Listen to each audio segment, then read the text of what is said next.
It's hard to imagine that Hollywood hasn't jumped all over this. You would think it would be box office gold because it's part Spartacus and part Braveheart and part Amistad and part Glory with a little bit of Dances with Wolves thrown in. A story decades long of oppression and freedom fighting. I don't understand why there hasn't been more attention to John Horse and the Black Seminoles, but hopefully we can correct this.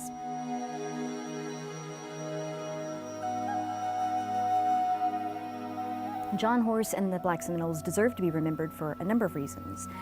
They created the largest haven in the U.S. South for runaway slaves. They led the largest slave revolt in U.S. history. They secured the only emancipation of rebellious slaves prior to the U.S. Civil War, and they formed the largest mass exodus of slaves across the United States, moving from the Florida Everglades through Indian Territory, what would become Oklahoma, eventually locating in Mexico, where they secured title to their own land. It's a remarkable story. It's overlooked not just by filmmakers, it's not well known in popular culture, and in fact it's been overlooked by historians of slavery, if you can believe it. In the early 18th century, two groups in particular fled the colonial South into Spanish Florida, into the Everglades. One of these groups were Seminoles, who were migrating from the various colonies, just trying to avoid white encroachment, basically, trying to move someplace that white colonists weren't. And the other group was runaway slaves, people who were fleeing and trying to create a free life for themselves. Both were welcome in Florida, and in fact, the Spanish crown offered runaway slaves their freedom if they would defend the land for the crown, for the Spanish. So a mixed society emerged in the Everglades of intermarriage, family intermingling between these runaway slaves and the Seminoles. And in fact, the first legally sanctioned black free town in the North American continent was in the Spanish Florida Everglades.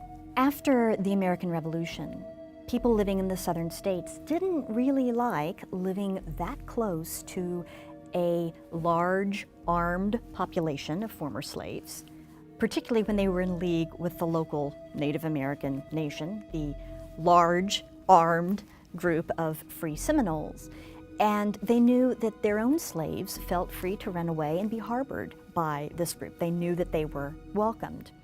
And so from George Washington's administration on, there was questions of what do we do about the problem of the Florida Everglades. In 1818, this was James Monroe's administration, General Andrew Jackson actually moved into Florida, invaded it, not authorized to do so. He was actually pursuing justice against those who'd attacked Fort Scott in Georgia, but he did it anyway. He went into Florida and claimed it for the United States. When he seized the peninsula, he took the opportunity to execute some of the people who opposed him and also to clean out some of the areas of former slaves and Seminoles because he felt that this would make it better for annexation. The United States then soon actually bought Florida from the Spanish. When Jackson became president, he decided to make sure that the black Seminole communities were moved out by force. So he pursued this in his policy, his larger policy of Indian removal. This led to the Second Seminole War, which was 1835 to 1842, and became the largest and costliest of the so-called Indian Wars. Because the two communities were tied together, that is, the former slaves and the Seminoles, when the Seminoles were attacked in the Seminole War, this led to an uprising of the former slaves. In April of 1836, Black Seminoles and their Indian allies moved together to create what was the largest slave rebellion in U.S. history. This wasn't just a matter of runaway slaves.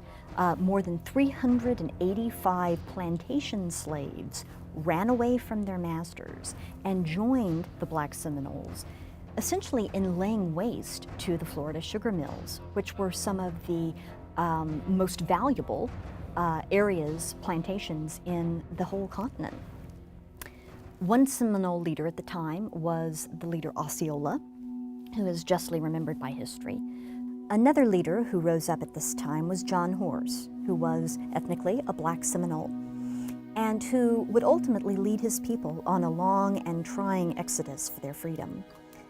In 1838, John Horse and the Black Seminoles agreed to stop fighting the U.S. government in exchange for moving to what was then considered to be Indian Territory, which is now today the state of Oklahoma, and for legal recognition of their freedom. So despite the fact many of them were runaway slaves, they would have the opportunity to start over again as free individuals. Once they moved from the Everglades to Indian Territory, however, they found that their freedom was under attack, both by whites and by other Native Americans. In 1848, a decade after they had made the agreement with the U.S. government, the U.S. Attorney General announced that the government never had the authority, the power to recognize their freedom. And in fact, they were still, those who had been slaves, still enslaved. This was like opening season on them, basically declaring that they were there for the picking. And so they did the only thing they could do. They fled once again. Without security in Indian Territory, Horse and his Seminole ally Coacuchi promptly went to Mexico, where slavery was already illegal and had been for a couple of decades.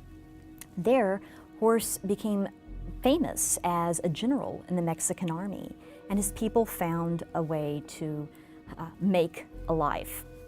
Once they relocated to Mexico, things changed. When slave catchers from the Republic of Texas went over the border to try to find the runaway slaves, now free men, they met resistance not only from the Black Seminoles, but also from the Mexicans and the Mexican army itself. Eventually, the Black Seminoles, led by Horse, gained legally recognized Mexican land, Nacimiento. Why isn't this recognized today?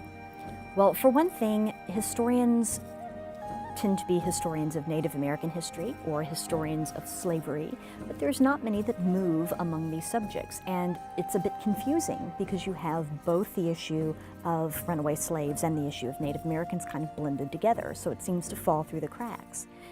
Tradition is that Nat Turner's rebellion is the big turning point in the history of slavery and slave revolt, but that happened before the rebellion of the Black Seminoles, so it doesn't really fit the traditional trajectory.